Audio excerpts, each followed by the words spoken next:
James was a new engine with a shining coat of red paint. He had 2 small wheels in front and 6 driving wheels behind.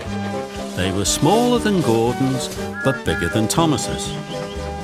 "You're a special mixed traffic engine," the Fat Controller told James. "That means you can pull either coaches or trucks." James felt very proud. The Fat Controller told James that today he was to help Edward pull coaches. "You need to be careful with coaches," said Edward. "They don't like getting bumped. If you bump them, they'll get cross." But James was thinking about his shiny red coat and wasn't really listening. James and Edward took the coaches to the platform. A group of boys came over to admire James. "I really am a splendid engine," thought James, and he let out a great whoosh of steam. Everyone jumped, and a shower of water fell on the Fat Controller, soaking his brand new top hat.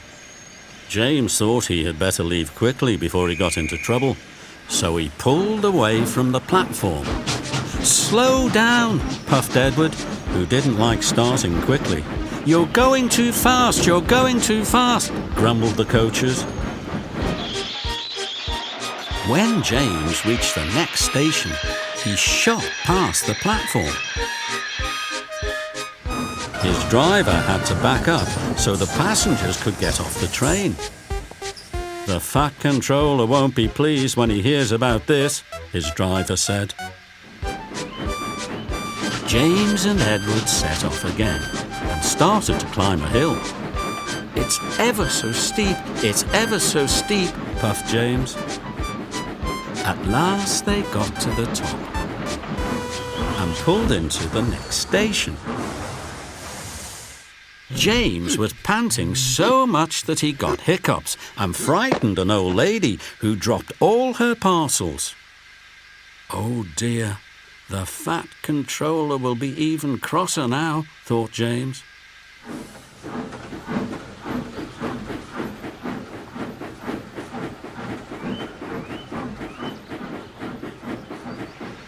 The next morning, the Fat Controller spoke to James very sternly.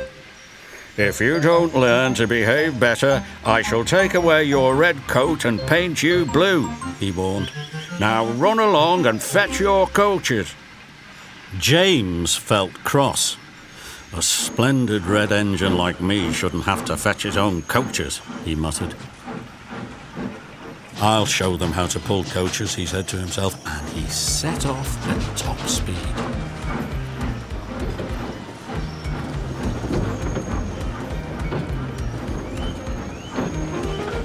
The coaches groaned and protested as they bumped along, but James wouldn't slow down. At last, the coaches had had enough. "We're going to stop! We're going to stop!" they cried. And try as he might, James found himself going slower and slower.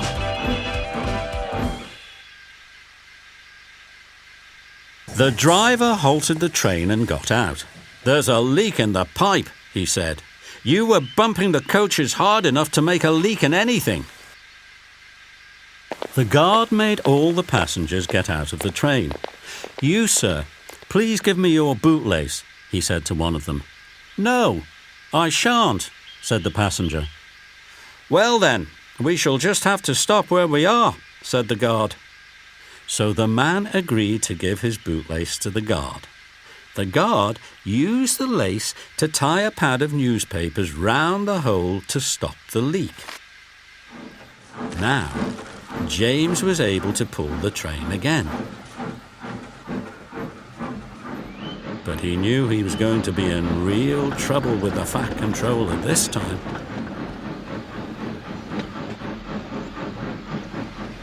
When James got back, The Fat Controller was very angry with him indeed.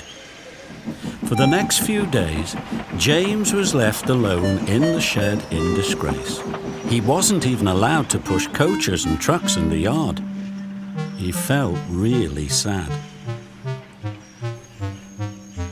Then one morning the Fat Controller came to see him. I see you are sorry, He said to James.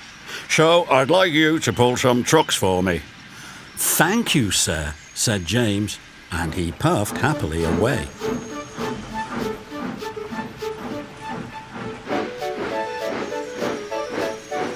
"Here are your trucks, James," said a little engine. "Have you got some bootlaces ready?" And he chuffed off, laughing rudely. "Oh, oh, oh," said the trucks as James backed down on them. "We want a proper engine, not a red monster." James took no notice, but pulled the screeching trucks out of the yard.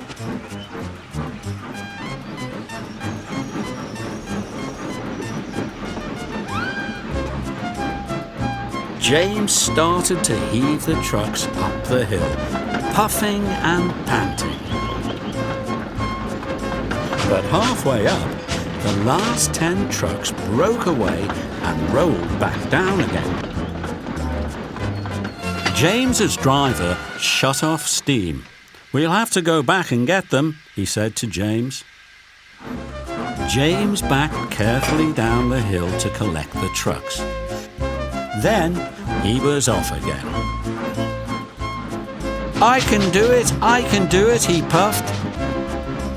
Then, I've done it, he panted as he climbed over the top.